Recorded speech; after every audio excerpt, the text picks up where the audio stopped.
ನಮಸ್ಕಾರ ಸ್ನೇಹಿತರೆ, ಇಲ್ಲಿ ನೀವು ಪ್ರತಿ ತಿಂಗಳು ಕೂಡ 2,000 ರೂಪಾಯಿ ಸರ್ಕಾರದಿಂದ ಪಡ್ಕೊಳ್ತಿದ್ರು ಕೂಡ ಆ 2,000 ರೂಪಾಯಿ ಜೊತೆಗೆ ಪ್ರತಿ ತಿಂಗಳು 800 ರೂಪಾಯಿಯನ್ನ ಪಡ್ಕೊಳ್ಬಹುದಾಗಿರುತ್ತೆ. ಹಾಗಾದ್ರೆ ಈ ಒಂದು ಹೊಸ ಯೋಜನೆ ಯಾವುದು ಅಂತ ನಿಮ್ಗೆ ಪ್ರಶ್ನೆ ಬರ್ಬೋದು. ಇದು ಕರ್ನಾಟಕ ಸರ್ಕಾರದಿಂದ ಬಂದಂತ ಹೊಸ ಯೋಜನೆ ಆಗಿರುತ್ತೆ. ಹಾಗಾದ್ರೆ ಈ ಒಂದು ಯೋಜನೆಗೆ ಅರ್ಜಿ ಸಲ್ಲಿಸೋಕೆ ಯಾವ ಯಾವ ದಾಖಲಾತಿಗಳು ಬೇಕು, ಎಲ್ಲಿ ಅರ್ಜಿ ಸಲ್ಲಿಸಬೇಕು, ಇದಕ್ಕೆ ಏನಾದ್ರೂ ಕೊನೆ ದಿನಾಂಕ ಇದೆನಾ ಅನ್ನೋ ಎಲ್ಲ ವಿಷಯನ ತಿಳಿಸ್ಕೊಡ್ತೀನಿ. ನಿಮಗೆ ಎಲ್ಲಾನು ಕ್ಲಿಯರ್ ಆಗಿ ಗೊತ್ತಾಗಬೇಕು ಅಂದರೆ ವಿಡಿಯೋನ ಕಂಪ್ಲೀಟ್ ಆಗಿ ನೋಡಿ. ಅದಕ್ಕಿಂತ ಮುಂಚೆ ಯಾರು ಚಾನಲ್ನ ಇನ್ನೂ ಸಬ್ಸ್ಕ್ರೈಬ್ ಮಾಡ್ಕೊಂಡಿಲ್ಲ ಪ್ರತಿಯೊಬ್ಬರು ಕೂಡ ಸಬ್ಸ್ಕ್ರೈಬ್ ಮಾಡಿ. ಹಾಗೆ ಪ್ರತಿಯೊಬ್ಬರು ಕೂಡ ವಿಡಿಯೋಗೆ ಲೈಕ್ ಮಾಡಿಬಿಟ್ಟು ವಿಡಿಯೋನ ನೋಡೋಕೆ ಸ್ಟಾರ್ಟ್ ಮಾಡಿ. ನಿಮ್ಮ ಒಂದು ಸಬ್ಸ್ಕ್ರೈಬ್, ಲೈಕ್, ಶೇರ್ನಿಂದ ನಿಮಗೆ ಇನ್ನಷ್ಟು ಸರ್ಕಾರದಿಂದ ಬರುವ ಯೋಜನೆಗಳ ಬಗ್ಗೆ ತಿಳಿಸ್ಕೊಡ್ಬಹುದಾಗಿರುತ್ತೆ. ಸೊ ಇವಾಗ ವಿಡಿಯೋ ಬಗ್ಗೆ ಬರೋದಾದ್ರೆ, ಇವಾಗ ನೀವೆಲ್ಲರೂ ಕೂಡ ಗೃಹಲಕ್ಷ್ಮಿ ಯೋಜನೆಯಡಿ 2,000 ರೂಪಾಯಿ ಪಡ್ಕೊಳ್ತಿದ್ದೀರಾ. ಇಲ್ಲಿ ನೀವು ಗೃಹಲಕ್ಷ್ಮಿ ಯೋಜನೆಗೆ ಅರ್ಜಿ ಸಲ್ಲಿಸಬೇಕಂದ್ರೆ ಇಲ್ಲಿ ನಿಮಗೆ ಏನು ಕೂಡ ಜಾಸ್ತಿ ಕಂಡೀಷನ್ಸ್ ಹಾಕಿಲ್ಲ. ಅವರು ಬರೀ ನಿಮ್ಮ ಹತ್ರ ಒಂದು ರೇಷನ್ ಕಾರ್ಡ್ ಇರಬೇಕು, ಬ್ಯಾಂಕ್ ಅಕೌಂಟ್, ಹಾಗೆ ನೀವು ಸರ್ಕಾರಕ್ಕೆ ಯಾವುದೇ ಟ್ಯಾಕ್ಸ್ ಕಟ್ತಾ ಇರಬಾರ್ದು ಅಂತ ಹೇಳಿದ್ರು. ಜಸ್ಟ್ ಸಿಂಪಲ್ ಕಂಡೀಷನ್ಸ್ ಗಳಿದ್ವು. ಅದೇ ರೀತಿ ಈ ಯೋಜನೆಗೂ ಹಾಗೇನೆ ಸಿಂಪಲ್ ಕಂಡೀಷನ್ಸ್ ಗಳಿದಾವೆ.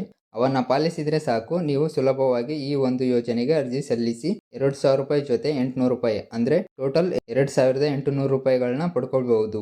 ಆದ್ರೆ ಈ ಒಂದು ಯೋಜನೆಗೆ ಸ್ವಲ್ಪ ಬೇರೆ ರೀತಿಯ ಕಂಡೀಷನ್ಸ್ ಗಳಿವೆ. ಆ ಕಂಡೀಷನ್ಸ್ ಗಳನ್ನ ನೀವು ಪಾಲಿಸಿದ್ದೇ ಆದ್ರೆ ಮಾತ್ರ ನಿಮಗೆ 800 ರೂಪಾಯಿ ಬರುತ್ತೆ ಈ ಯೋಜನೆ ಅರ್ಜಿ ಸಲ್ಲಿಸಿದ ತಕ್ಷಣ.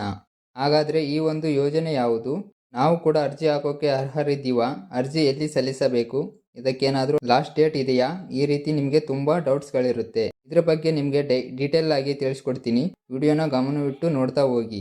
ಈ ಒಂದು ಯೋಜನೆಗೆ ನೀವು ಅರ್ಜಿ ಸಲ್ಲಿಸೋಕೆ ಯಾವುದೇ ಒಂದು ಕೊನೆ ದಿನಾಂಕವಿಲ್ಲ. ನೀವು ಯಾವಾಗ ಬೇಕಾದರೂ ಅಪ್ಲಿಕೇಶನ್ ಹಾಕಬಹುದಾಗಿರುತ್ತೆ. ಹಾಗೆ ಈ ಒಂದು ಯೋಜನೆಗೆ ಅರ್ಜಿ ಸಲ್ಲಿಸಿದ 45 ದಿನಗಳ ಒಳಗೆ ನಿಮಗೆ ರಿಪೋರ್ಟ್ ಸಿಗುತ್ತೆ. ಅಂದ್ರೆ ಅಪ್ರೂವ್ ಆಗಿದೆನಾ ಅಥವಾ ಕ್ಯಾನ್ಸಲ್ ಆಗಿದೆನಾ ಅಂತ ಬೇಗ ಗೊತ್ತಾಗುತ್ತೆ. ತುಂಬಾ ದಿನ ಕಾಯೋ ಅವಶ್ಯಕತೆ ಇಲ್ಲ. ಹಾಗಾದ್ರೆ ಈ ಒಂದು ಯೋಜನೆಗೆ ನಾವು ಅರ್ಜಿ ಸಲ್ಲಿಸೋಕೆ ಏನೇನು ದಾಖಲಾತಿಗಳು ಬೇಕು, ಏನೇನು ಕಂಡೀಷನ್ಸ್ ಇದೆ ಅನ್ನೋದರ ಬಗ್ಗೆ ತಿಳಿಸ್ಕೊಡೋದಾದ್ರೆ, ಈ ಒಂದು ಯೋಜನೆಗೆ ಅರ್ಜಿ ಸಲ್ಲಿಸೋಕೆ ಮೊದಲನೆಯದಾಗಿ ನಿಮ್ಮ ಒಂದು ಪಾಸ್ಪೋರ್ಟ್ ಫೋಟೋ ಬೇಕು. ಎರಡನೇದಾಗಿ ನಿಮ್ಮ ಬ್ಯಾಂಕ್ ಅಕೌಂಟ್ನ ಪಾಸ್ಬುಕ್ ಬೇಕಾಗುತ್ತೆ.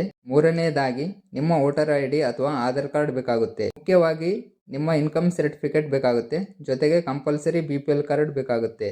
ಮತ್ತೆ ಇನ್ಕಮ್ ಸರ್ಟಿಫಿಕೇಟ್ನಲ್ಲಿ ನಿಮ್ಮ ಇನ್ಕಮ್ ಬಂದ್ಬಿಟ್ಟು 36,000 ಅಥವಾ ಅದಕ್ಕಿಂತ ಕಡಿಮೆ ಇನ್ಕಮ್ ಮೆನ್ಷನ್ ಆಗಿರಬೇಕಾಗಿರುತ್ತೆ.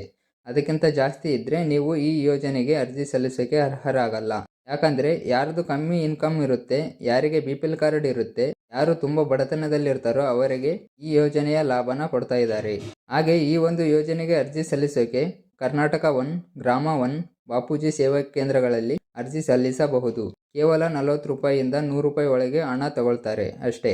ಮತ್ತೆ ಈ ಒಂದು ಯೋಜನೆಗೆ ಅರ್ಜಿ ಸಲ್ಲಿಸೋಕೆ ಯಾರು ಅರ್ಹರಾಗುತ್ತಾರೆ ಅಂದರೆ, ಯಾವ ಮಹಿಳೆಯ ವಯಸ್ಸು 45ರಿಂದ 64 ವಯಸ್ಸಾಗಿರುತ್ತೆ, ಯಾರಿನ್ನೂ ಮದುವೆ ಆಗಿರಲ್ಲ ಅಥವಾ ಡಿವೋರ್ಸ್ ಆಗಿರುತ್ತೆ ಅಂತ ಮಹಿಳೆಯರು ಈ ಒಂದು ಯೋಜನೆಗೆ ಅರ್ಜಿನ ಸಲ್ಲಿಸಬಹುದಾಗಿರುತ್ತೆ.